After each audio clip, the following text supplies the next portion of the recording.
des grosses quiz. Ça change, hein? Bah oui, ça change des magazines.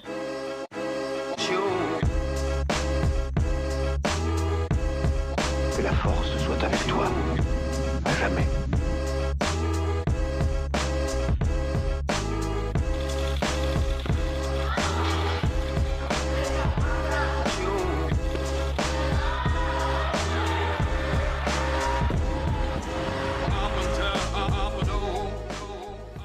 Salut tout le monde, je suis heureuse de vous retrouver aujourd'hui pour un nouvel épisode de French Weightlifter, le podcast qui vous plonge dans l'univers de l'haltérophilie et du fitness fonctionnel français. Je vous emmène aujourd'hui du côté de Reims, à la rencontre de Tina, une coach et athlète connue notamment pour avoir concouru aux Regionals 2 fois, mais aussi pour être l'une des premières athlètes de ce milieu à avoir abordé ouvertement le sujet si sensible et personnel qu'est l'endométriose. Les ragnagnas, les règles, les foufs, l'invasion de l'armée rouge, les expressions ne manquent pas pour parler des menstruations, et pourtant le sujet reste extrêmement tabou. Je vous propose donc de profiter des connaissances de Tina pour faire le point sur les cycles féminins et l'impact de nos hormones sur la performance. Allez, let's go, c'est parti. Écoute, déjà, je suis vraiment ravie de t'avoir en ligne. Je suis très contente d'aborder ce sujet parce que, comme on se le disait en off là juste avant, c'est un sujet sur lequel il y a beaucoup de questions et en général, comme c'est tabou, on n'ose pas forcément discuter.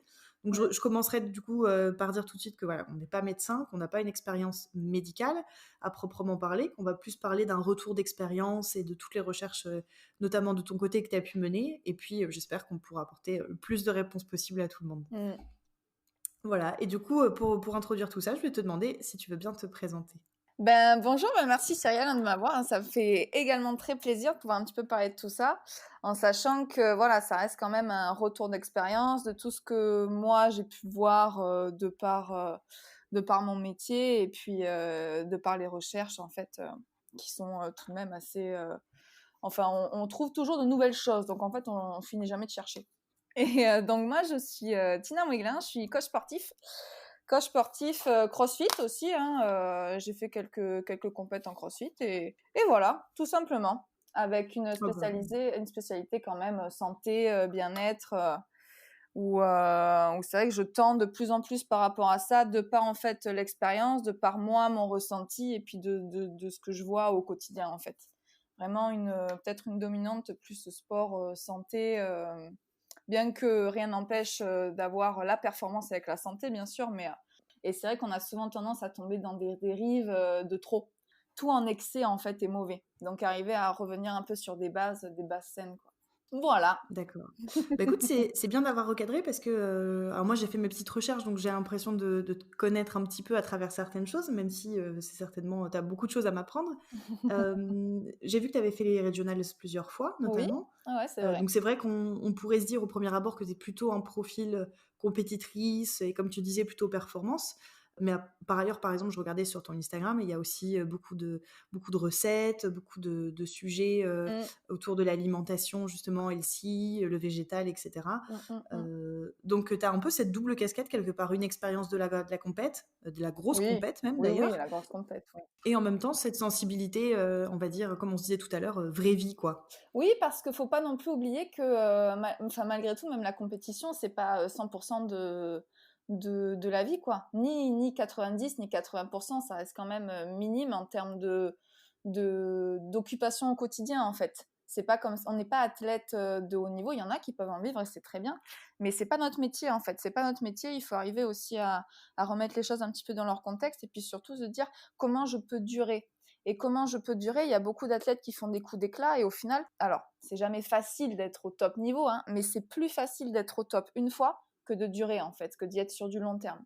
Et ce qui permet justement de durer, c'est tout cet aspect hyper important qui est la santé d'une façon globale, mais l'alimentation, la récup, puis l'environnement, puis plein de choses, le stress, le sommeil, plein de choses en fait, plein de choses sur lesquelles on se focalise pas forcément et où on se rend vite compte que ça joue beaucoup et tout le stress du quotidien, plein de choses qu'en fait qui influent sur la performance, pas à proprement dit, juste je m'entraîne, je progresse. C'est pas linéaire comme ça. Et c'est bien de le rappeler que non, il y a tout un schéma derrière qui est long à mettre en place et qui est long à tenir et qui au final n'est même pas qui n'est pas une contrainte en fait, c'est juste une hygiène de vie on peut vite tomber dans l'excès même dans le sport, même au niveau de l'hygiène de vie, hein. Il y a maintenant c'est une pathologie, mais on appelle ça l'orthorexie, avec des gens qui sont obnubilés par ce qu'ils mangent, des gens qui s'entraînent tous les jours à haute dose pour compenser, entre guillemets, ce qu'ils vont manger. Enfin, il n'y a pas une relation qui est saine, en fait, je trouve. Alors, en fait, ça développe d'autres troubles qui peuvent être ou des troubles alimentaires, ou même des pathologies, des blessures, du surentraînement. Alors, surentraînement, pareil, on pourrait parler plutôt de sous-récupération. En fait, c'est plutôt un peu ranger son ego au placard sur certaines choses et repenser en fait le fonctionnement vital en fait du corps humain, tout Ouais, non, mais t'as simplement. carrément raison, hein.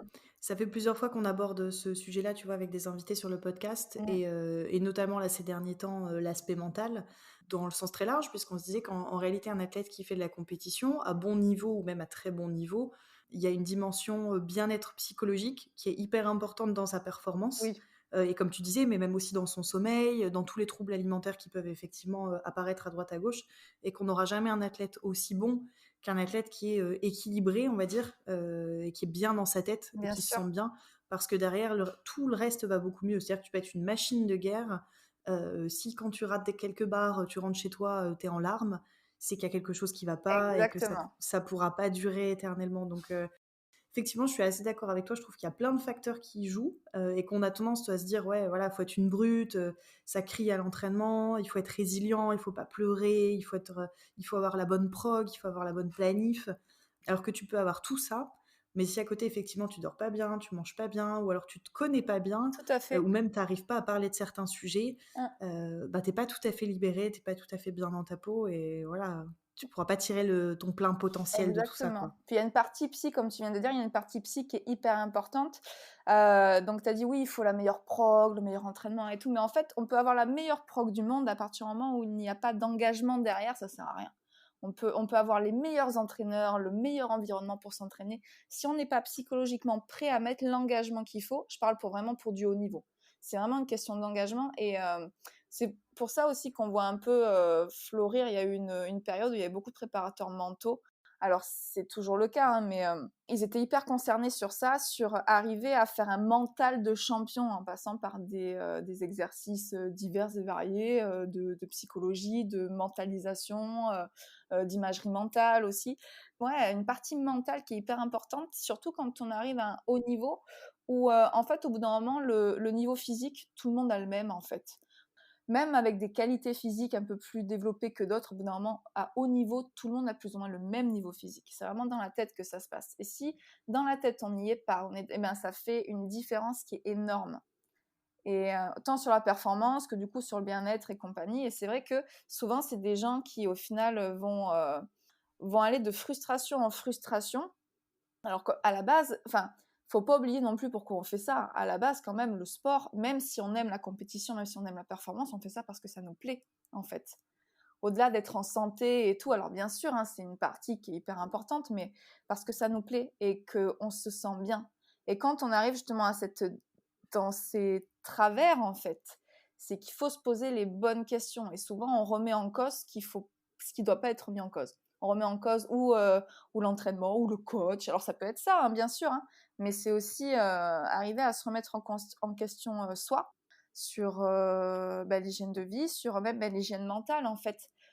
Et puis il y a une charge mentale quand on est athlète et puis de n'importe quel niveau au final, hein, et la charge mentale, c'est pas que quand on est sportif, c'est pour tout le monde, qu'il faut arriver à canaliser en fait. Une pression, et ça pareil, c'est un gros travail, arriver à lâcher prise en fait. Et c'est ça qui fait la différence, enfin je pense, hein, pas que, mais entre deux athlètes qui auront le même niveau physique et celui qui sera peut-être bridé mentalement en fait. Voilà. Mais Non, on mais je pourrait suis en vraiment parler d'accord. longtemps.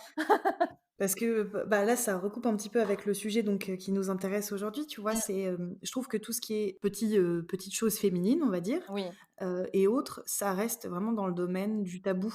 Tu vois, j'ai l'impression que voilà, on n'aime pas trop parler des règles, oui. on n'aime pas trop parler non plus du mal-être à l'entraînement ou des choses comme ça, Mm. parce qu'on est tout de suite dans la honte du jugement. Alors qu'en fait, moi, je trouve que voilà, les personnes qui arrivent à verbaliser leurs angoisses ou leurs questions ou leurs C'est choses. super important. Ouais, elles arrivent du coup à trouver des solutions et il y a plein de gens extrêmement bienveillants en plus qui souvent sont là aussi pour aider et si tu arrives à les solliciter au bon moment, ils peuvent t'apporter des choses. Mais ce qui est sûr en tout cas, c'est qu'en les communiquant pas, on reste un petit peu coincé parfois dans certaines choses. Bien sûr. Ce qui m'amène à ma toute première question du coup. Donc je vais te poser quelques questions sur des généralités au début. La première, elle est toute simple, c'est est-ce que tu peux nous expliquer un petit peu ce qu'est le cycle menstruel et comment ça fonctionne?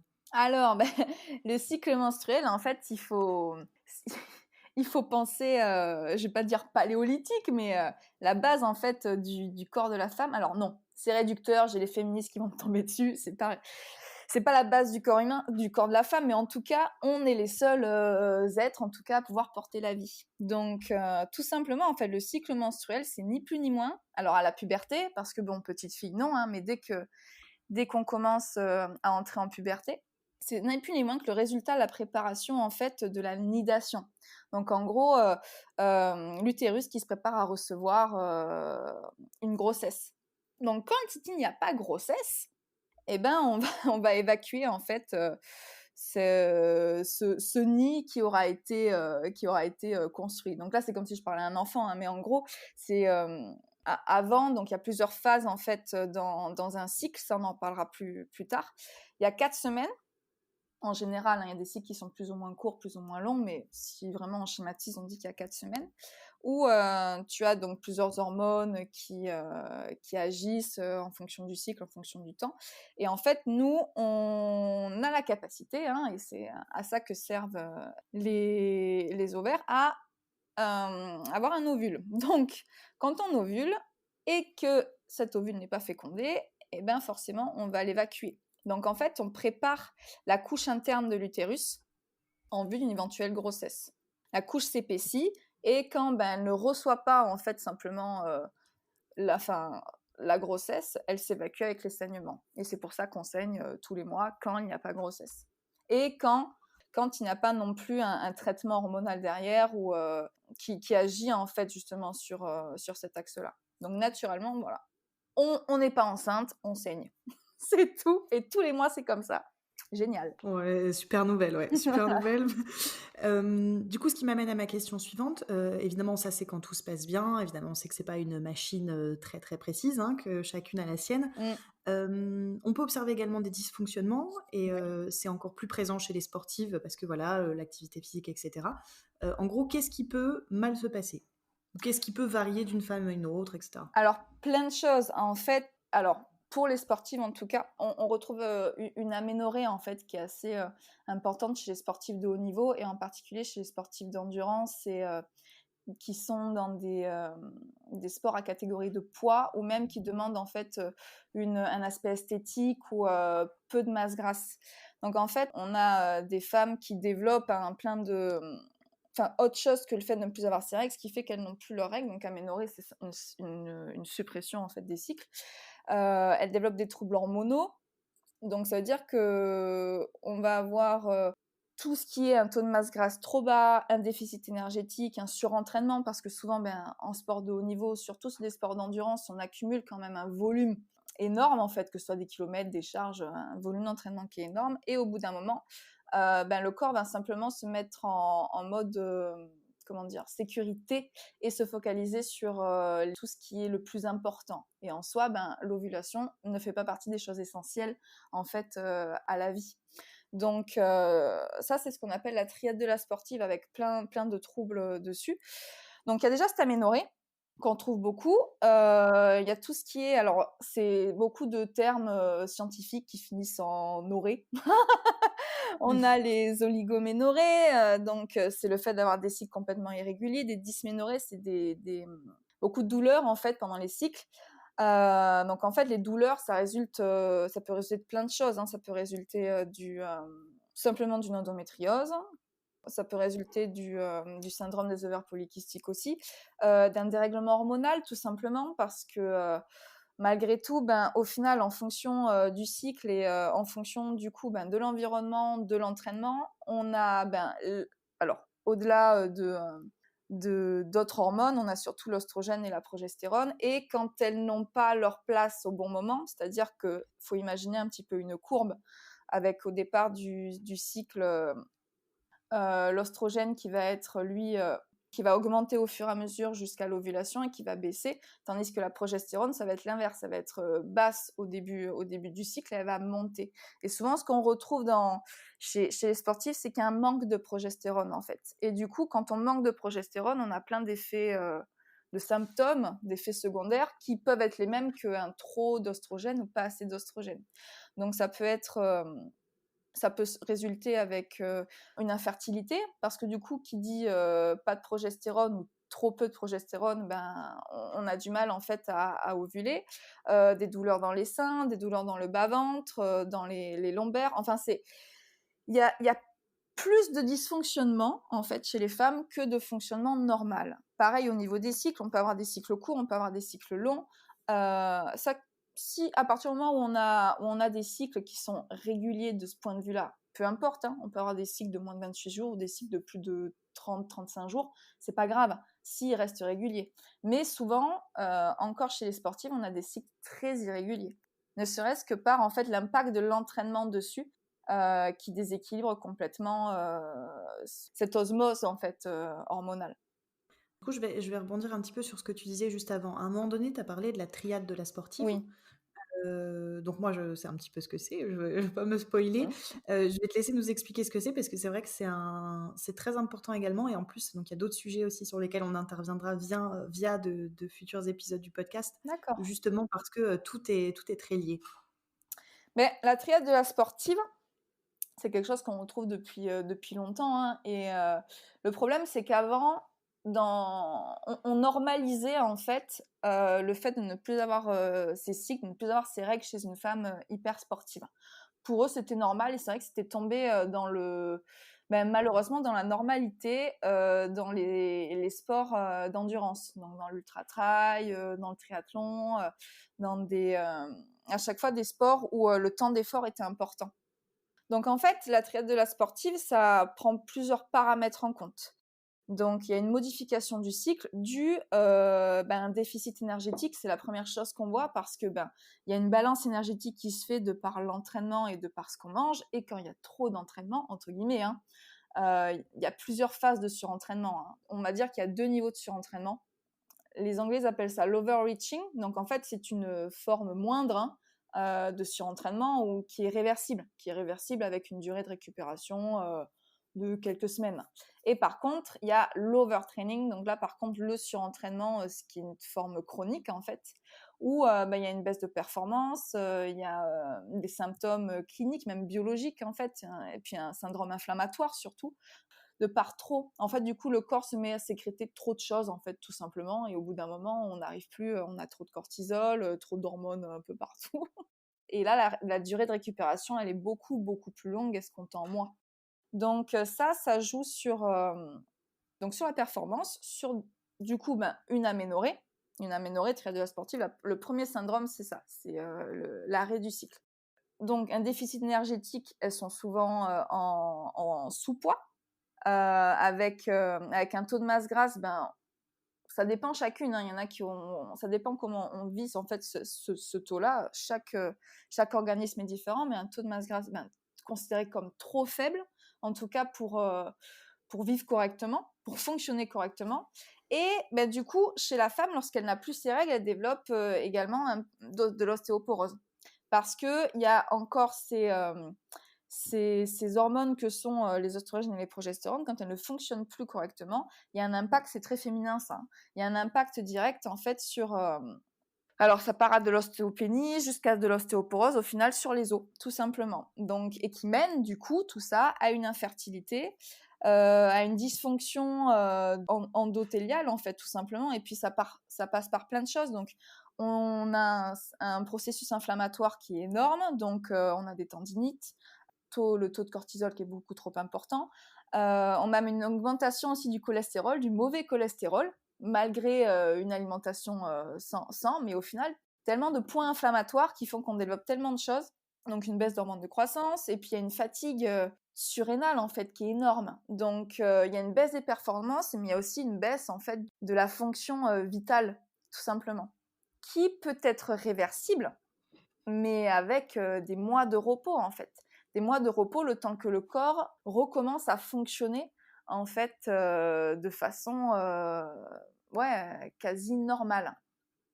Ouais, c'est incroyable, hein, à quel point les choses sont vraiment liées entre elles, et à quel point on ne peut pas vraiment parler d'un sujet nutrition à part, d'un sujet, on va Il y a dire, trop de choses à hormonal et prendre en compte. ouais, c'est fou parce que, alors je peux pas dire si c'est la même chose chez les garçons ou pas. Après ça s'illustre peut-être moins, de façon moins claire, disons, parce qu'eux n'ont pas, genre des règles ou des choses comme ça. Mm. Mais c'est fou parce que bon, tu vois, en plus dans des sports un peu comme le CrossFit, où on essaie de se voir un peu, enfin de mettre, les hommes et les femmes sur un pied d'égalité parce que voilà, les exercices sont les mêmes, les formats sont les mêmes et cetera. En réalité, il y a quand même, comment dire? Des différences physiologiques qui sont pas juste de l'ordre de, c'est parce que tu mets de l'énergie ou pas, quoi. C'est vraiment, très différent. Bien sûr. On peut pas prendre un paramètre isolé. Il y a trop de facteurs qui rentrent en compte. OK. Bah, écoute, je vais te parler de, je sais pas encore comment tu les appelles, c'est assez rigolo parce que pour en avoir discuté là, il y a pas longtemps avec, des copines, personne les appelle de la même façon. On va les appeler les règles. Moi, j'aime pas du tout les menstruations. J'ai l'impression que ça fait vraiment, masturbation Ouais, qui est des enfin voilà, tu vois? C'est des mots un peu, je ouais, sais pas, c'est un peu c'est vrai, c'est des mots un peu gros en fait, ouais, ouais, c'est qui donnent ça. Moi, pas j'ai une envie. copine qui appelle ça, les roux-doudous et C'est je trouve joli. ça rigolo. J'ai une copine qui appelle ça les roses aussi. J'aime pas les ragnagnas, je trouve que ça fait un peu, tu une drôle de tête en plus quand tu le prononces. Ouais, c'est puis ragnagna même ça fait j'assume pas en fait. J'assume pas, ils sont là, ça fait crado alors que pas du tout en fait. C'est, Voilà, une partie du corps, comme une autre, hein. voilà, non mais c'est ça. Moi, j'aime bien les expressions rigolotes parce qu'au final, je trouve que ça n'a rien de grave. Donc on va appeler ça simplement les règles, Oui. ça fera la ça fera l'affaire pour que ça parle au plus grand nombre. Donc ma première question, c'est déjà en tant que sportive, est-ce qu'on doit adapter, l'entraînement quand on a ces règles? Et est-ce que, bah, voilà, même si ça peut peut-être faire un peu cliché, est-ce que s'entraîner quand on a ses règles, c'est censé faire plus mal? Ou est-ce qu'à l'inverse, parce que peut-être, le corps monte un petit peu en température, il y a un peu enfin, j'ai un peu Mmh. plus chaud et donc du coup, ça peut peut-être détendre les muscles et donc soulager la douleur? Qu'est-ce que tu en penses? Beh, alors adapter l'entraînement, en fait, ça va dépendre chacune c'est comme tout, ça va dépendre de son ressenti. Alors, ça on peut débattre, hein. Ça va dépendre du ressenti, en fait, vraiment de l'entraînement. Au-delà de est-ce qu'on a ses règles ou pas, c'est en fonction de la forme. On peut être en super forme et dans ce cas-là, pourquoi adapter? En fait, faut faire à l'instant T en fonction de comment on se sent. Si au contraire on se sent bien, bah, ça serait dommage de se brider et de se dire: «Ah bah non, je vais aller plus cool», alors qu'en fait, je me sentais en super forme. Donc, bien sûr que si en revanche, on a un syndrome prémenstruel qui est quand même assez marqué, donc ça veut dire que ça peut être même 15 jours avant, hein, avec des seins qui gonflent, de la rétention d'eau, un ventre qui gonfle, des crampes au niveau lombaire, des crampes même au niveau pelvien, tout simplement. Donc là, bien sûr qu'on va adapter. Bien sûr qu'on va adapter, ça serait dommage en fait de se faire mal simplement parce qu'on a envie de faire. Donc, en général, lorsqu'on a des douleurs, ça se situe essentiellement au niveau de la zone pelvienne, mais bon, ça peut quand même remonter jusqu'en haut du ventre. Donc en général, on évite tout ce qui est flexion de buste, en fait, donc tout ce qui est abdos, tout ce qui est relevé de jambes, flexion de buste vers le bas, on évite. Pas d'impact non plus. Il n'y a rien de pire, je trouve, que les impacts pendant cette période. Après, ça dépend chacune comment on le vit, mais la course à pied. La course à pied, tout ce qui est saut, corde à sauter, ça on oublie. On oublie complètement parce que, ben, en fait, malgré tout, même avec les meilleures chaussures du monde et même avec le meilleur amorti du monde, on aura toujours un impact quand même qui fera que, ben, on va se tordre, je pense, on va commencer à cramper, on va se tendre. En tout cas, moi, c'est mon ressenti. Je sais que pendant cette période, tout ce qui est impact, j'évite simplement parce que, ben, ça fait trop mal, quoi. Donc, ça va vraiment dépendre de la sévérité des symptômes qui vont influer sur les perfs plus que le changement physiologique. En sachant que il n'y a rien de pire que de ne rien faire. Il vaut mieux bouger. Tu disais, est-ce que l'entraînement soulage les douleurs? Alors, je dirais que oui. Je dirais que oui, il les soulage, mais bien entendu, ça dépend de ce qu'on appelle entraînement. Il vaut mieux bouger, il vaut mieux être active avec, par exemple, du cardio basse intensité. On peut faire du vélo, de la marche, même du renfo. Du renfo qui ne sera pas forcément axé au niveau niveau du ventre, qui sera bien occupé, mais on peut faire un peu du travail d'isolation ailleurs, pas tout ce qui est mouvement polyarticulaire, ou malgré tout, on va solliciter les abdos, en fait. Dès qu'on va solliciter les abdos, on va solliciter le ventre, et bon. Donc voilà, je pense que vraiment le plus important, c'est de bouger, parce que de par mon expérience, de par ce que j'ai vu, on se sent bien mieux, on fait circuler, en fait.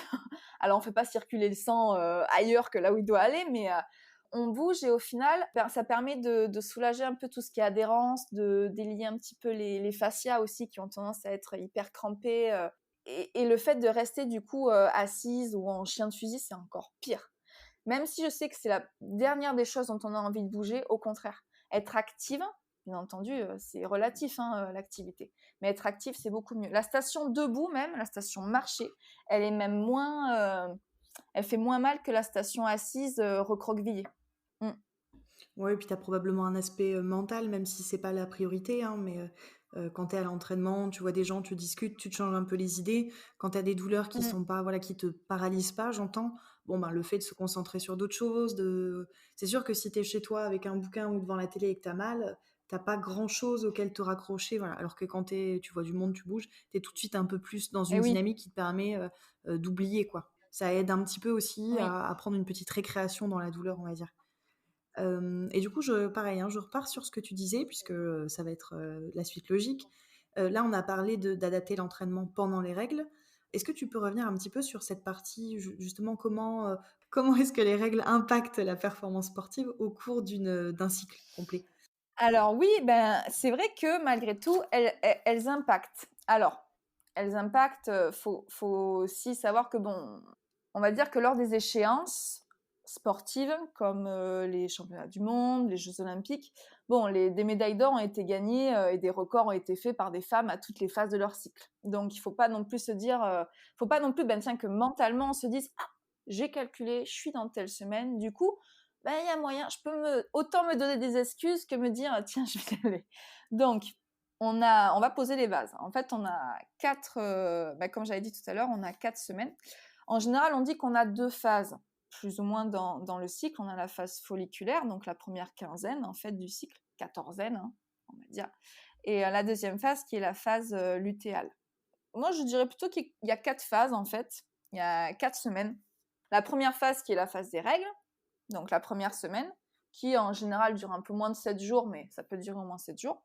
La phase, du coup, la deuxième semaine, qui est la phase folliculaire, donc qui va jusqu'à l'ovulation, autour, c'est jamais bien précis, mais autour du 14e, 15e jour.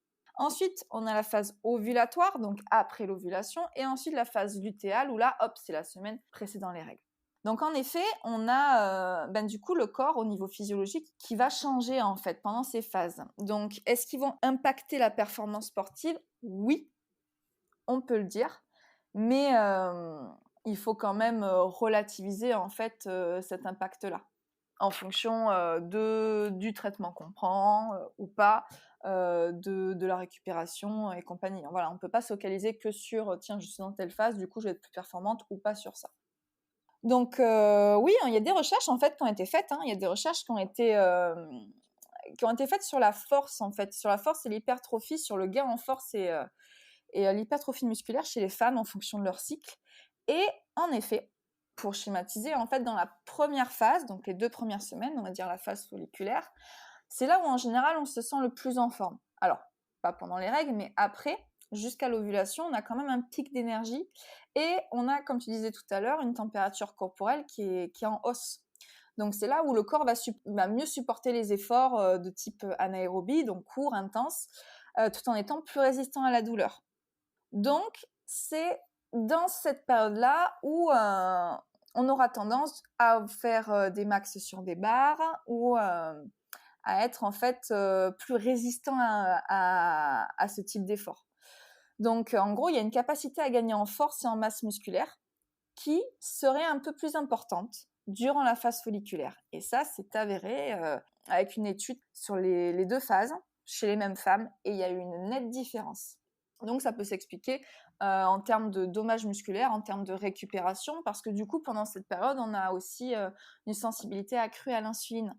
Donc, en fait, le corps va consommer plus de glucides comme première source d'énergie et du coup, il va encaisser en fait un peu plus aisément les efforts longs, intenses, mais également les efforts de type anaérobie. Donc il va mieux utiliser aussi ces nutriments-là pour la récupération musculaire.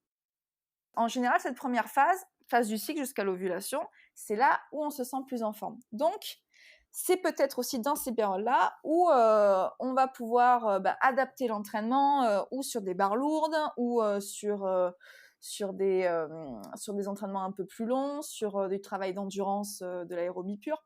Donc voilà, première phase sur ça. Et ensuite, on a la phase lutéale, en sachant que durant la phase ovulatoire, en général autour de l'ovulation, on dit que c'est un petit peu une phase reine, en fait, où là, on est au maximum de l'état de forme.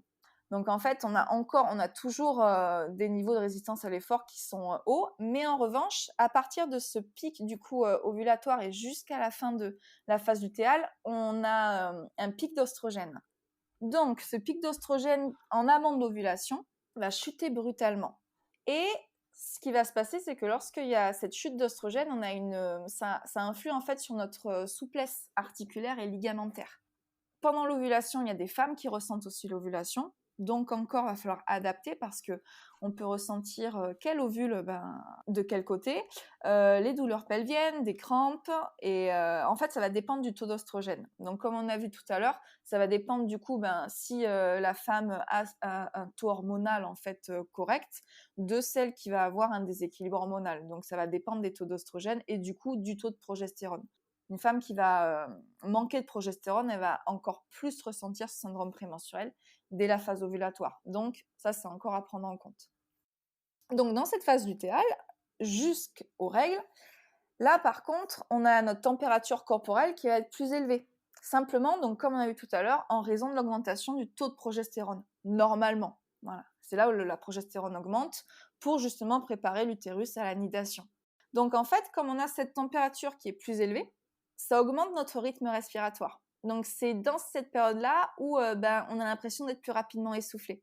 Donc, toutes les activités de type aérobie semblent plus dures et la fatigue arrive plus rapidement simplement parce qu'on a du mal en fait à aller chercher l'air. Donc, quand on arrive du coup sur cette fin de cycle, c'est aussi une période où au niveau de l'apport nutritionnel, c'est le stockage lipidique en fait qui est accru à cause de ce taux de progestérone. Donc, on a une moins bonne sensibilité à l'insuline et du coup, on a un taux de sérotonine qui est plus bas. Donc, ça veut dire que même au niveau des apports alimentaires, il va falloir faire attention parce qu'on va commencer à faire de la rétention d'eau et avoir d'autres symptômes plus ou moins handicapants, quoi, avec des crampes, des seins gonflés, douloureux, même une sensibilité accrue aussi. On a tendance à être plus à fleur de peau. Souvent, on le reconnaît, et c'est vrai que c'est très masculin de dénommer en fait ça. Oui, mais tu vas avoir tes règles parce qu'on pleure au moindre truc en fait. Mais en fait, c'est juste hormonal. Et oui. Donc voilà, on a des bouffées de chaleur aussi malgré tout. Donc c'est des choses bouffées de chaleur qu'on a plus tendance à assimiler à la ménopause, mais en fait pas du tout.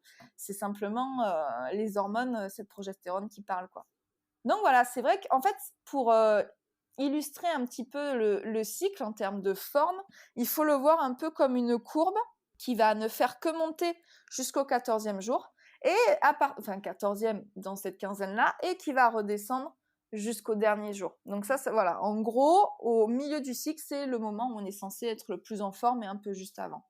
Donc en effet, du coup, ça va impacter la performance sportive à partir du moment où on n'a pas trop de syndrome prémenstruel et où on arrive quand même à ressentir en fait ces cycles. Et ça ne fonctionne que pour les femmes qui ne prennent aucune contraception hormonale ou aucun traitement hormonal.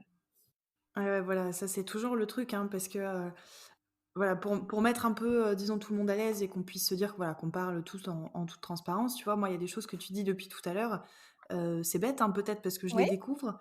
Moi, je prends une pilule classique qui est mini dosée, comme énormément de femmes. d'accord. Et tu Je n'as crois que tu n'as je pas la prends changé depuis mes depuis? 16 ou mes 17 ans. D'accord. Donc non, Ouais, jamais. J'ai une mini dosée que j'ai toujours très bien supportée, donc j'ai pas de raison ça c'est légitime, très tu vois, bien. de la changer. J'ai pas eu de problème de poids, j'ai pas eu de problème de peau. Ça n'a pas non plus résolu de problème de peau en particulier, parce que j'avais pas ce souci-là en y étant ado. J'avais des Très bien. douleurs avant la pilule, j'ai plus de douleurs maintenant. J'ai des douleurs quand je l'arrête, parfois par phase pour des besoins X ou Y. Mais bon, du coup, tu vois, je suis complètement étrangère à tout ça Bah oui. et j'ai l'impression que je suis plutôt une petite vénarde. Donc, je croise les doigts pour que ça dure. Mais c'est fou parce que tu vois, par exemple, me dire qu'il y a des différentes phases dans ce cycle-là pour faire tel ou tel effort, ou en tout cas qui justifie que tel ou tel effort soit plus difficile, je l'ai constaté moi que sur la Oui. force. Et je l'ai vraiment constaté à l'expérience. Hein. C'est-à-dire que ça n'a pas été un hasard sur une séance, ça a été au rythme des années. Des fois, je fais des records. Là, j'ai un exemple il n'y a pas si longtemps. J'avais fait un record au front squat. Oh, c'est bien. Je suis contente, je vous le dis. La semaine d'après, tout en ayant bien récupéré, et cetera, enfin pas de trucs, particuliers, je pense que j'avais déjà du mal à faire 110, et je me Oui. disais: «Mais Mais j'ai mal pourquoi? compté la semaine dernière, j'ai dû me planter, c'est pas possible, j'ai dû faire une connerie». Et c'est pas la Mmh. première fois. En fait, je me disais: «Bah non, en fait, la semaine de mes règles, c'est, voilà, c'est la folie. S'il y a une compète, il faut qu'elle tombe là», tu vois? Eh oui. Hem Donc en gros, après c'est vrai que je pense peut-être pour les gens qui nous écoutent, est-ce que tu pourrais nous resituer? Alors j'ai du 2 aspects. Le premier c'est, en gros quel PR faire en gros à peu près à quel moment? Même si bon, voilà, tu prends ce qui vient au moment où tu es dans la boxe, hein, on va pas commencer Bien à sûr. être trop, pointilleuse, mais qu'est-ce que je devrais manger et quel type d'effort, est préférable à ce moment-là? Si j'estime par exemple que j'ai un cycle de 4 semaines, tout pile, hein, pour que ce soit facile à comprendre, et que mes règles, par Mmh. exemple, c'est la 4e et dernière semaine. Oui. Parce que tu vois, les phases Donc lutéales, et cetera, moi je comprends bien, mais des oui. fois je me dis: «Putain, ça dure combien de temps déjà à peu près? À quel moment du coup? Combien de semaines avant mes règles je suis censée être, OP et à combien de semaines avant mes règles je vais pleurer devant les publicités à la télé?» Et ouais, mais après, c'est tellement, il y a pas de jour précis. Ouais. On est d'accord, il y a pas de jour précis. On sait que ce sont des périodes et en général, quand on a des cycles qui sont réguliers, on peut compter. On peut compter et ça se joue sur, les 14 premiers jours et les 14 derniers jours. Pour un cycle de 28, bien Mmh. entendu, ça c'est le cycle qu'ils disent le cycle parfait, mais pas tout le monde et la majorité des personnes, moi la première, on n'a pas un cycle de 28 jours. Il est de 30, 32, 26, 35. Donc pareil pour l'ovulation, au final, pour calculer cette ovulation, ben, on ne sait jamais. On ne sait jamais en fonction, il suffit d'un jour de plus, un jour de moins pour qu'en fait, alors, bien entendu, c'est pas un jour précis, mais il faut voir ça sur une semaine. Faut faire, c'est un glissement en fait, un petit peu sur la semaine. Mmh. Donc, quoi manger? Alors, faut pas non plus tomber dans la dérive du. Il y a eu ça a été très à la mode ben maintenant, voire il y a quelque temps, ça s'appelle le cycle syncing où en fait c'est quoi manger en fonction des cycles en fonction des phases pardon du cycle menstruel. Alors, je trouve ça assez réducteur en fait. Je trouve ça assez réducteur parce que certes, on est d'accord que en fonction de la phase, on va apporter, comment dire, on va utiliser on va utiliser des nutriments de meilleure façon. Ça, c'est fait, ça a été acté, expérimenté, ça, on est d'accord. Après, de se dire, il faut que je mange tel aliment que pendant cette période et tel aliment que pendant l'autre, je trouve ça assez réducteur. Il faut avoir une alimentation quand même équilibrée tout au long du cycle. Après, pourquoi pas forcer un petit peu plus sur des aliments qui sont riches en fer ou en zinc à une telle période ou dans une autre période sur des aliments plus de féculents par exemple. Pourquoi pas? Un truc, moi, que j'ai testé pendant 1 an et demi sur lequel je suis toujours actuellement, hein, mais où j'ai vraiment vu une sacrée amélioration pour réguler les cycles. Donc ça, par contre, alors, ça a marché sur moi, ça a marché sur quelques personnes que je connais qui l'ont essayé. Et puis ça peut pas faire de mal. C'est le seed cycling, où en fait, c'est manger des graines. Dit comme ça paraît complètement illuminé en fait, mais vraiment ça fonctionne. Manger des graines en fonction de son cycle. Ou en gros, pour permettre et au taux d'oestrogène et au taux de progestérone de fonctionner un petit peu plus correctement entre guillemets et de réguler en fait ces cycles. Souvent ça marche pour les femmes qui ont des cycles trop courts ou trop longs pour arriver à retrouver ces cycles de 28-30 jours. Donc les 15 premiers jours du cycle, on va tous les jours Donc tous les jours, le matin, peu importe la forme, le moment où en tout cas on va les consommer. Il faudrait manger des graines de lin et des graines de courge. Une cuillère de graines de lin, une cuillère de graines de courge moulues, c'est super important parce que si on ne moud pas les graines et tout de suite, pareil, on ne peut pas en moudre une grande quantité et le garder parce qu'en fait, elles vont perdre toutes leurs propriétés. Il faut les moudre tout de suite, donc bon, avec un moulin ou un mortier. Donc, graines de lin, graines de courge, qui ont en fait des vertus au niveau des vitamines, mais même au niveau hormonal. Les 15 premières semaines. Et les 15 dernières semaines, par contre, ça va être une cuillère de graines de tournesol et une cuillère de graines de sésame. Ou ça, pareil, du même principe, on les moud avant et on les consomme, peu importe. Matin, midi, au soir, comme ça, peu importe. Et moi, j'avais des cycles longs, j'avais des cycles de plus de 35 jours. Et au fur et à mesure, chaque mois, alors pas au bout du premier mois, bien sûr, mais au bout de 4-5 mois, chaque mois, ça a reculé d'un jour. Donc en fait, au bout plus, c'était 34, 33, 32. Et là, actuellement, depuis que je le prends, donc ça fait, comme j'ai dit tout à l'heure, ça fera presque 2 ans, c'est plus d'1 an et demi, et ça m'a régulé mes cycles. Donc ça, pour celles, en tout cas, ça fonctionne. Donc quoi manger en fonction du cycle, pour celles qui ont des cycles irréguliers, ça fonctionne pas au bout d'1 mois, bien sûr, mais ça impacte en tout cas, ça impacte ça. Donc si vous voulez faire des recherches, vous tapez site cycling, vous trouvez plein de trucs qui vont tous dire la même chose, avec toutes les vertus des graines dessus. Donc après, pour tout ce qui est aliments conseillés, comme on l'avait dit au départ, c'est vrai que dans la phase folliculaire, on va consommer un peu mieux tout ce qui est glucides. Donc pourquoi pas des féculents en plus grande quantité, et puis surtout ne pas oublier les vitamines en fait. En général, les femmes qui connaissent le syndrome prémenstruel ou même pour réguler correctement le cycle, c'est souvent qui ont une carence en fait en quelque chose, plus tout le reste. Mais les vitamines du groupe B, la vitamine B6, c'est super important chez les femmes et on n'en mange jamais assez. Et surtout les végétariens et les végétaliens n'en mangent pas parce qu'en fait on en retrouve principalement dans le jaune d'œuf, dans la viande. Donc vitamine B6, le fer, le zinc aussi énormément pour reconstituer en fait les stocks sanguins. Également des aliments qui sont riches en protéines, mais quand je dis riches en protéines, il ne faut pas non plus penser protéines animales tout de suite en fait. On mange des légumes, malgré tout, il y a des protéines dans les légumes, des protéines dans les champignons, dans toutes les légumineuses, dans tout. Donc en fait, tous ces acides aminés, ils sont nécessaires au futur sécrétion hormonale, dans cette première phase. Et il ne faut pas non plus se dire, mais comme du coup, en général, pendant les règles, on fait de la rétention d'eau, on prend au moins 1 ou 2 kilos, et il ne faut pas non plus se priver. Et ouais. Donc voilà, on se prive pas trop parce que le corps, au contraire, il a besoin d'être chouchouté en fait pendant cette période. Donc voilà, on mise sur les bons glucides, des bons lipides, des aliments riches en vitamines. En fait, c'est ni plus ni moins qu'une alimentation équilibrée. Peut-être forcer un petit peu plus sur les glucides parce que ça va être en fonction de l'entraînement aussi. Quelqu'un qui est sédentaire, par exemple, n'aura aucun intérêt à accorder en fait son alimentation en fonction parce qu'il va falloir qu'il mange équilibré tout le temps. Alors, ça ne veut pas dire qu'il faut manger déséquilibré quand on fait du sport, mais si on adapte en fait son entraînement en fonction, on aura tendance à du coup, la première phase du cycle, si on commence à faire des entraînements longs avec de l'aérobie pure ou du travail cardio en tempo sur de l'endurance en fait, il faudra manger plus de glucides. Mais en fait, c'est normal, peu importe la phase du cycle sur laquelle on est.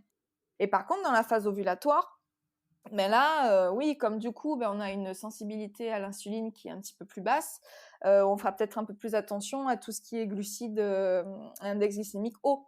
Donc, on garde toujours les glucides à IG bas. On mise beaucoup sur les crucifères, parce que tous les crucifères, tous les légumes verts, les choux, les brocolis, en général, ils sont riches ça s'appelle le glutathion, je crois. C'est un antioxydant qui aide à éliminer en fait l'excès d'oestrogène. Tous les bodybuilders, ils mangent beaucoup de brocolis aussi pour ça, sûrement.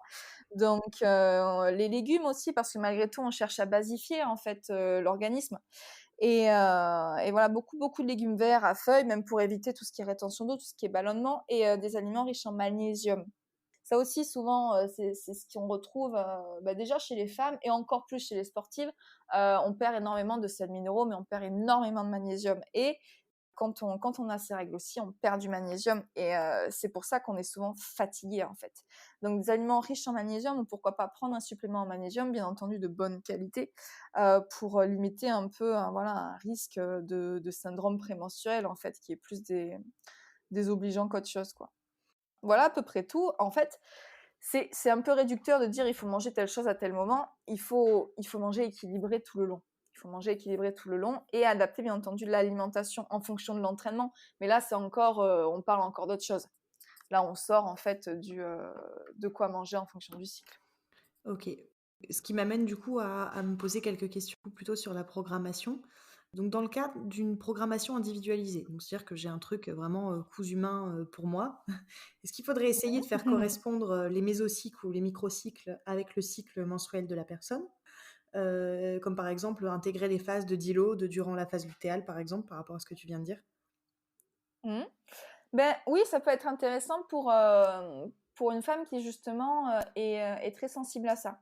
Bien sûr, ça peut être intéressant. Alors, faire aussi attention, donc comme on a vu dans la phase folliculaire où on est censé être en...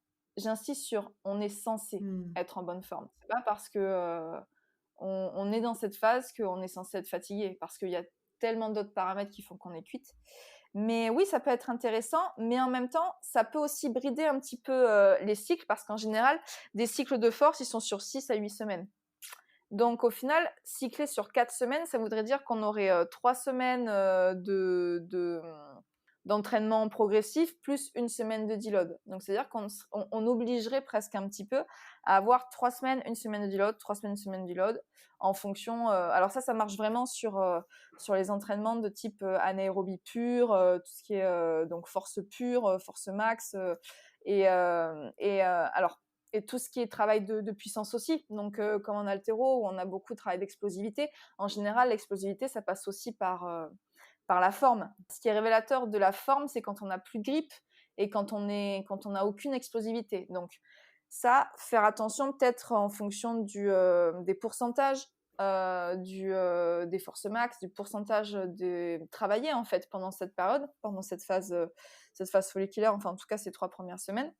Pareil pour tout ce qui est travail de type, alors je vais pas dire de type endurance, mais tout ce qui est course à pied, vélo, natation, enfin d'entraînement long, où peut-être on va plus se focaliser sur des efforts anaérobie en tout cas, ou capacité, enfin pas capacité aérobie, mais d'arriver à maintenir, en fait, faire des efforts de type VMA, de type PMA, des efforts sur l'allure, du travail intermittent, et peut-être avoir toujours une 4e semaine où on va déjà attention aux blessures aussi malgré tout à partir de la 3e, 4e semaine, parce que comme on l'a vu, à cause de cette chute d'oestrogène, on développe une souplesse malgré nous, hein, mais on est plus sujette aux blessures en fait à cause de ce pic. Et pourquoi pas, mais je trouve que ça briderait un petit peu en fait l'entraînement. Ça voudrait dire qu'à chaque fois on aurait une semaine, on s'obligerait à avoir cette semaine-là. Je pense qu'il faudrait quand même garder tout ce qui est rappel un petit peu dynamique quand même dans cette semaine, dans cette phase lutéale. Donc baisser les pourcentages, mais avoir quand même un travail de vitesse, un travail de pliométrie, de rebond, d'explosivité en fait. Sans passer par des charges lourdes, où là par contre on solliciterait beaucoup trop le système nerveux et puis le corps dans son ensemble, qui est déjà occupé à autre chose en fait.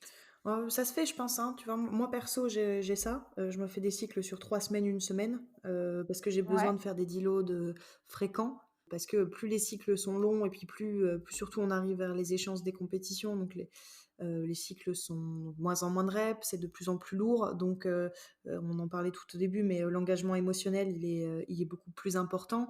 Et ces semaines de deload très régulières, moi en tout cas perso, elles me font énormément de bien et je perds rien en une semaine, donc chaque fois au contraire ça me fait du bien sur le système nerveux, je récupère bien, j'ai aussi besoin de couper et ça me permet à l'inverse de mettre plutôt en fin de semaine, pendant 3 semaines par exemple, des petits tests et de me dire allez sur 3 semaines je rajoute 1 ou 2 kilos à chaque fois et d'avoir plein de petites réussites régulières, tu vois.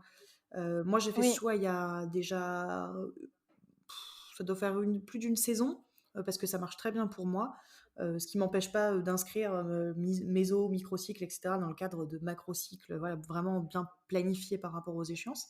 Mais c'est mieux. Puis ça me permettait de varier un petit peu plus les exos.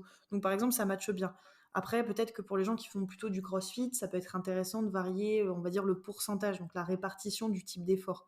Mettre un peu moins d'haltéro, ou en tout cas pas des formats haltéro lourdes pendant certaines semaines, plutôt du barbell cycling plus léger, ou effectivement des mouvements un petit peu plus dynamiques, comme tu disais, et augmenter la partie un peu cardio, etc., etc. Non, je trouve que c'est une piste intéressante de réflexion, même si tout doit pas être basé C'est là-dessus, vrai. effectivement, mais il y a quand même quelque chose. Ouais, si, c'est vrai, c'est vrai. Je suis d'accord avec toi. Puis au final, même une semaine, d'autres choses dans une prog, même mentalement, ça te fait voir autre chose et ça fait, beaucoup, beaucoup de bien. Mmh. Tu reviens encore plus en forme, je suis entièrement Ah, moi, d'accord. je trouve que c'est super Mmh. important parce que c'est Oui. beaucoup des sports où voilà, t'as l'impression que t'es fort si t'es résilient, tu vois, si tu gardes un petit peu certaines choses, si t'arrives à supporter la douleur, à supporter le stress, etc. Moi, Mmh. à titre perso, je sais qu'en faisant ça, ça donne le change, mais ça fait que accumuler des couches de stress. Oui, ça t'use, Et à un moment tout à donné, fait. quand je m'autorise à dire je suis fatiguée, en fait, je suis explosée. Ouais, Et c'est c'est pas ça. du tout C'est trop le tard, en bon fait. fonctionnement, pas physique, hein, parce qu'en général, moi, je le ressens beaucoup plus mentalement que physiquement, parce que j'ai la chance de, tu vois, de pas beaucoup me blesser, c'est assez rare. Je me connais bien aussi maintenant depuis tout ce temps. Je fais beaucoup de prophylaxie également, mais c'est plus l'émotionnel, moi, Mmh. parce que voilà, c'est vraiment le moment où je me dis, des fois, je devrais faire des bonnes barres ou des choses comme ça, et je ne sais pas pourquoi, Mmh. la magie, elle opère pas. Et en fait, je sais très bien pourquoi. C'est parce que psychologiquement, bah, c'est pas la crise, hein, je suis pas là, quoi, je suis un peu à la rue. Et oui. Heu, Et ouais, tout à fait. Il faut prendre conscience de ça, en fait. Il faut prendre conscience de ce même juste du syndrome prémenstruel. Il faut arriver à prendre ce recul-là et se rendre compte souvent, on est plus à fleur de peau et même on a un engagement émotionnel qui est encore plus important que d'habitude. Mais justement, il faut arriver à prendre ce recul sur ça et à prendre conscience de ce trop-plein, en fait. Et quand on arrive justement à relativiser un petit peu dessus, ben là, même mentalement, on s'en détache un petit peu. Et on en rigole, en fait. On le prend plus du tout, enfin, ça dépend chacun, mais on le prend moins au sérieux, je pense. En se disant, bah, et puis c'est pas grave, en fait. mmh. C'est pas grave, mais je comprends. Ouais, non, Mm, enfin, mm. moi, à titre perso, c'est maxi important et j'ai envie de te dire que même, il y a une proportion énorme de mon entraînement qui repose là-dessus, hein. Parce que pour le coup, Et pour oui. avoir toujours été entraînée par des gens, voilà, qui m'ont super, bien aidée, qui ont été top, je me suis plus souvent posé problème à moi-même que par rapport à une programmation ou autre, hein, clairement, Et c'est oui. souvent comme ça, hein, d'ailleurs l'alimentation, Mais c'est c'est souvent comme ça, la tout à fait. motivation sur la diète ou les choses comme ça, c'est pareil, hein, tu peux avoir la meilleure diète du monde, si toi dans ta tête, voilà, il y a Oui. un manque de motivation, un manque de conviction, un manque de voilà. Alors il y a des moyens de se faire aider par ses coachs, mais quand même je trouve qu'il y a une telle part de ce qui se passe entre tes deux oreilles que bon, il Mhm. faut, t'as un dialogue permanent avec toi-même quand t'es un athlète qui est indispensable, hein. Bien sûr.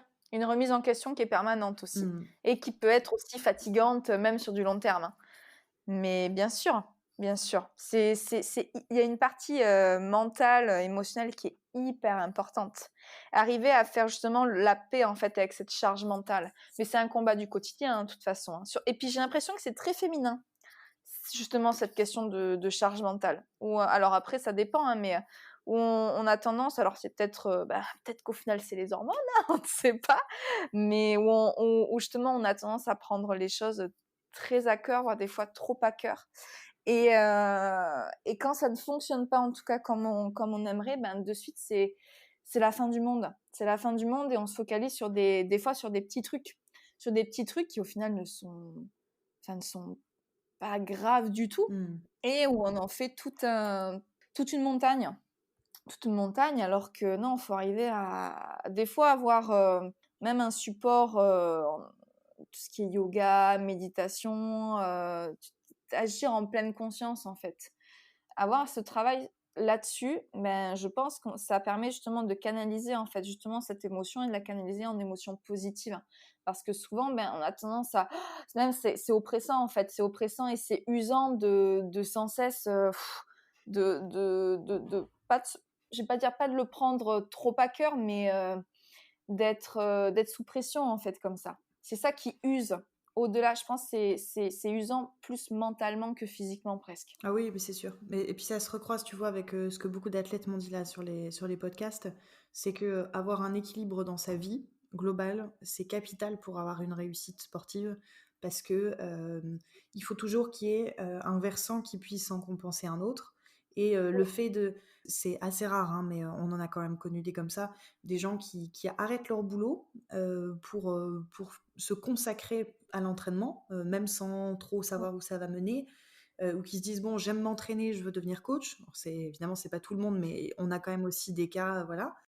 Mais il y en a beaucoup et ça n'a rien à voir.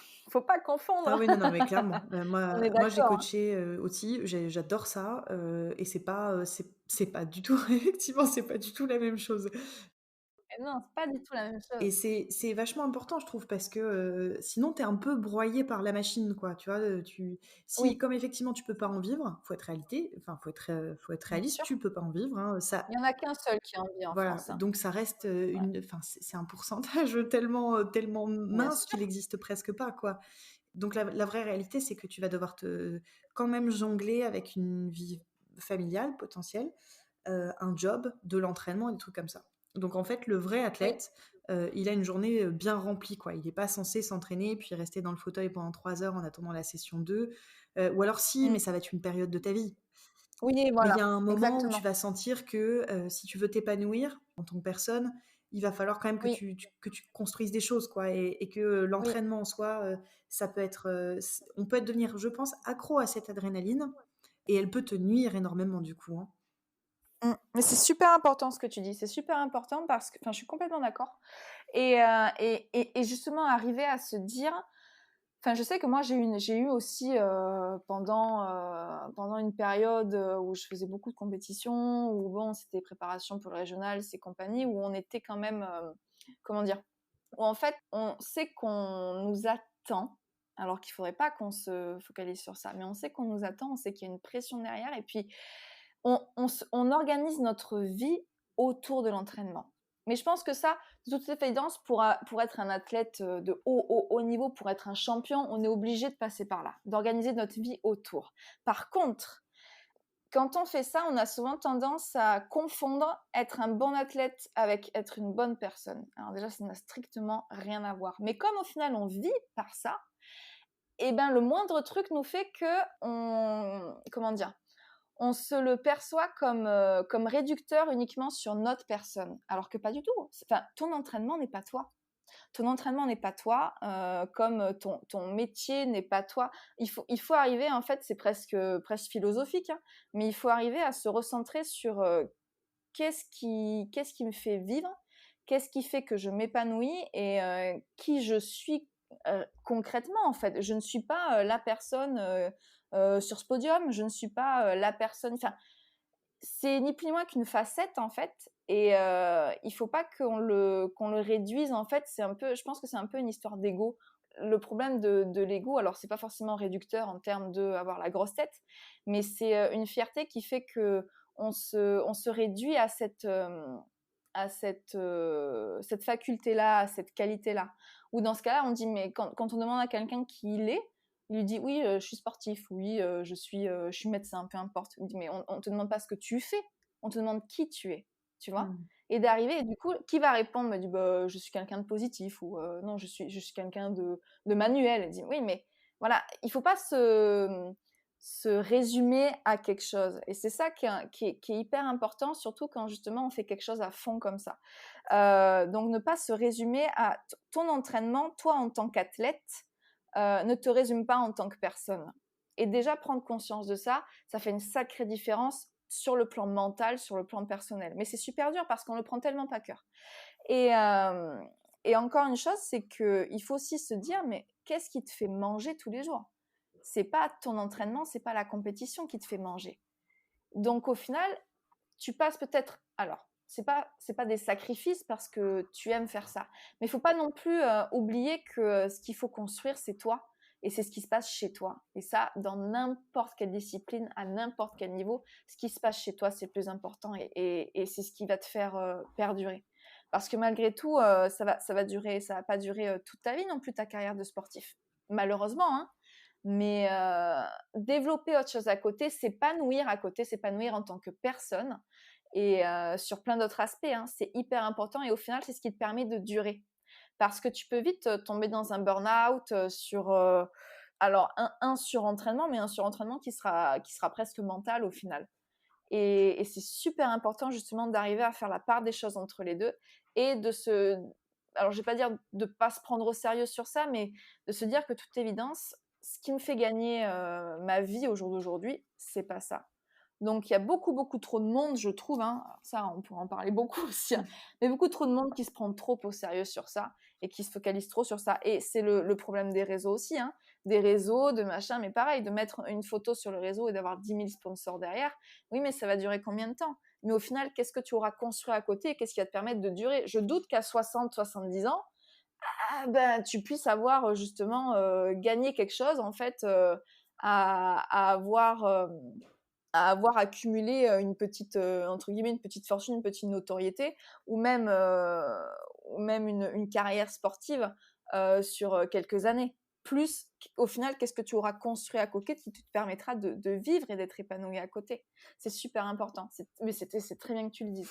Et je suis peut-être un peu éparpillée, hein, mais Non, mais c'est mais c'est voilà. intéressant quand même, hein, parce que c'est vrai que, bon, tant qu'on l'a pas vécu, en tout cas comme toi, tu vois, à cette échelle-là, c'est assez difficile d'en témoigner avec, voilà, avec la même réalité, quoi.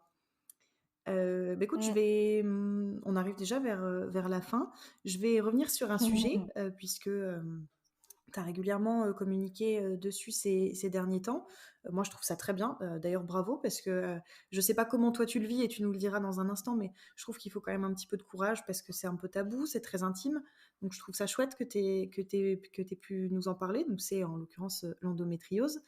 Oui. Est-ce que tu peux nous expliquer déjà un petit peu ce que c'est, puisque on a déjà du mal à parler des règles, alors parler de ça, t'imagines. Ah Euh, bah oui, et il y en a plein qui connaissaient ah pas. ouais, mais je suis pas étonnée. Je suis pas étonnée. Moi, je sais qu'il y a aussi beaucoup de gens qui m'ont dit, mais c'est le truc de Laetitia Milo. Bon, tu vois, alors au moins, c'est bien Oui, parce que ça veut dire que ça existe parce que les gens en parlent. Sinon, c'est là, oui, mais je sais pas, c'est latent, on l'a pas vu, quoi. ouais, tout à fait.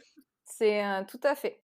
Et malgré tout, c'est dommage que ce soit alors si tabou et qu'on n'en parle pas, parce qu'au final, ça existe depuis X temps, hein. Enfin, il faut en parler. C'est vrai qu'il y a j'ai beaucoup de personnes qui m'ont dit merci. Mais en fait, c'est courageux et tout, mais je vois, en soi, je vois pas ce qu'il y a de courageux, juste de parler de quelque chose, d'une pathologie. J'aime pas dire maladie, parce que pour moi, une maladie, c'est vraiment quelque chose comment dire, on en meurt. Bon, Non, je comprends ce que tu veux ça, dire. on n'en meurt pas. Mais voilà, ça reste quand même quelque chose de très, très handicapant. Donc oui, en effet, l'endométriose. Donc l'endométriose, c'est une maladie inflammatoire chronique. Donc on en parlait au début. Alors la cause, je ne la connais pas. Et les causes sont encore inconnues. Il y a plusieurs pistes, hein, qui ont été développées, hein, sur ça. Quel en est-il? Ça peut être la piste immunitaire, donc justement une réponse immunitaire et inflammatoire de l'organisme face à quelque chose. Mhm. Ça peut être génétique aussi, peut-être que voilà, il y a un caractère familial, mais ça agit également, même d'un point de vue génétique, sur certains aspects physiologiques. En général, il y a des femmes qui sont plus propices, entre guillemets, à être atteintes que d'autres. Ça peut être la piste environnementale, mais avec des perturbateurs endocriniens. Enfin, ils cherchent, ils pataugent, ils cherchent pour savoir quelle est la cause. Alors, moi, la cause, je ne la connais pas. Je sais que ça fait peu de temps, entre guillemets, ça va faire un peu plus de 3 ans que je suis atteinte, mais ça peut aussi coïncider avec ce qu'on appelle la triade de la sportive aussi, où malgré tout, il y a des troubles hormonaux assez conséquents. Ça peut être du surentraînement, et puis ça peut être une mauvaise... Enfin, ça peut être plein de choses, en fait.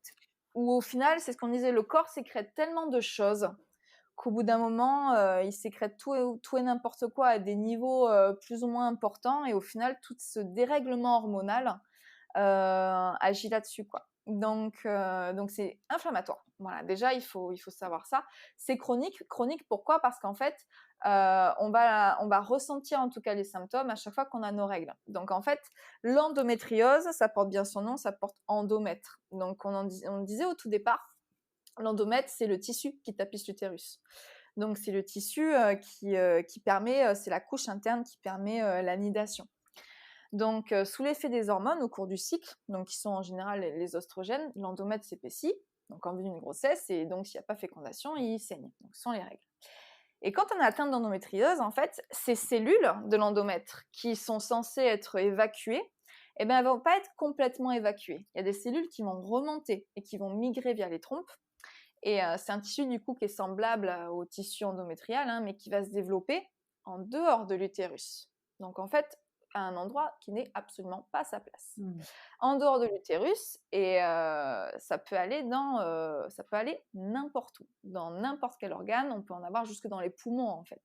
Donc ça se développe en dehors, ça peut être sur tout ce qui est les organes génitaux, le péritoine, ça peut s'étendre aux appareils urinaires, digestifs, ça remonte dans l'estomac, et il y a même des cas pulmonaires.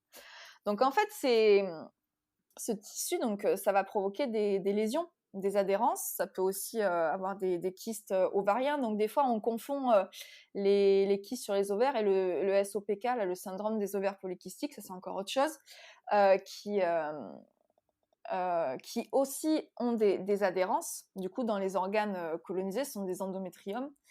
Et donc, ces foyers d'endométriose, en dehors de l'utérus, ils réagissent comme s'ils étaient encore dans l'endomètre. Et c'est-à-dire qu'ils réagissent aux fluctuations hormonales lors du cycle. Donc, sous l'influence de ces fluctuations, oestrogènes, progestérone, ils vont s'épaissir, même chose que s'ils étaient à l'intérieur. Ils vont saigner, mais ils vont pas être évacués par les voies naturelles. Donc en fait, ça provoque des lésions, des nodules, des réactions inflammatoires, ça peut mettre du tissu cicatriciel, des adhérences. Donc voilà, en plus, du coup, ces adhérences, ça empêche la bonne mobilité même aux organes, leur bonne mobilité, leur bon fonctionnement. Donc on ne peut pas dire qu'il y a une forme d'endométriose. Il y a des endométrioses parce qu'il y a des endométrioses légères, d'autres plus profondes, et elles revêtent différentes formes en fait. Mais c'est une maladie, j'aime pas dire ce mot, mais bon, c'est une forme quand même gynécologique qui est fréquente.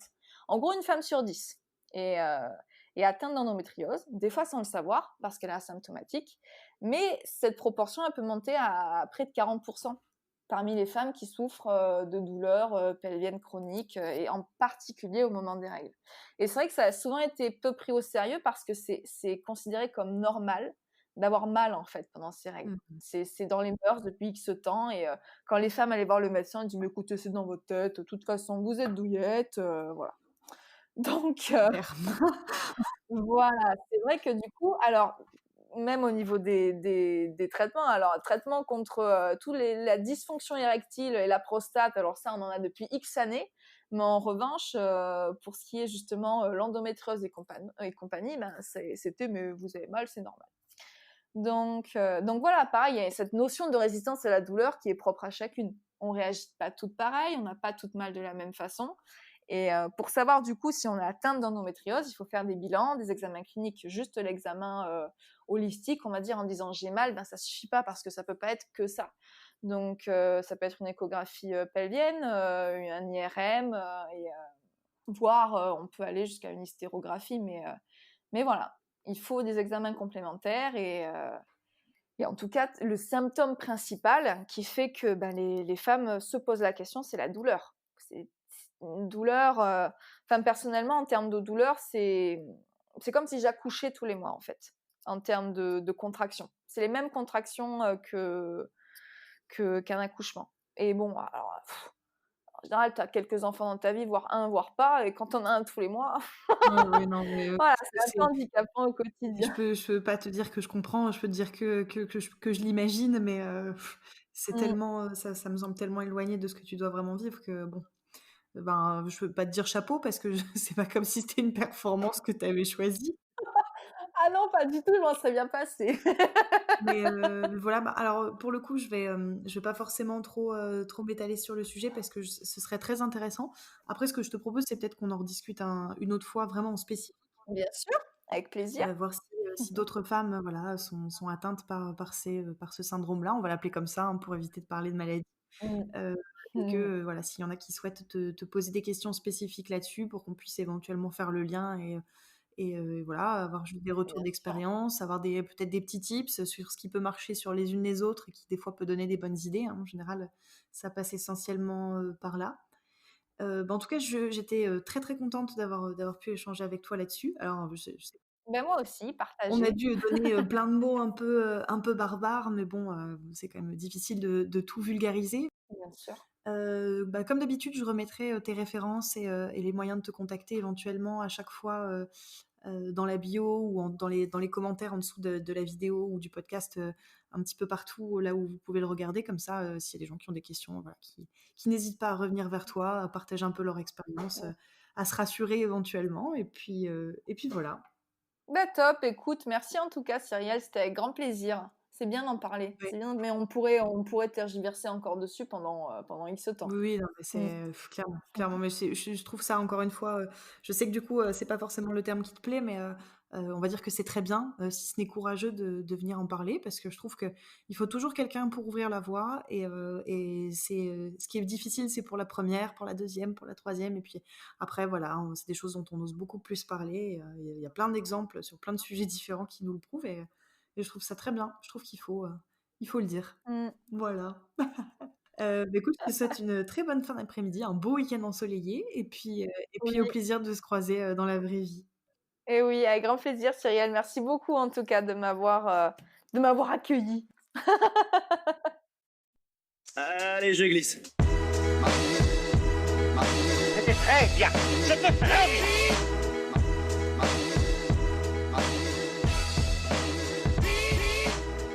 Merci, de rien. Au revoir, messieurs, dames.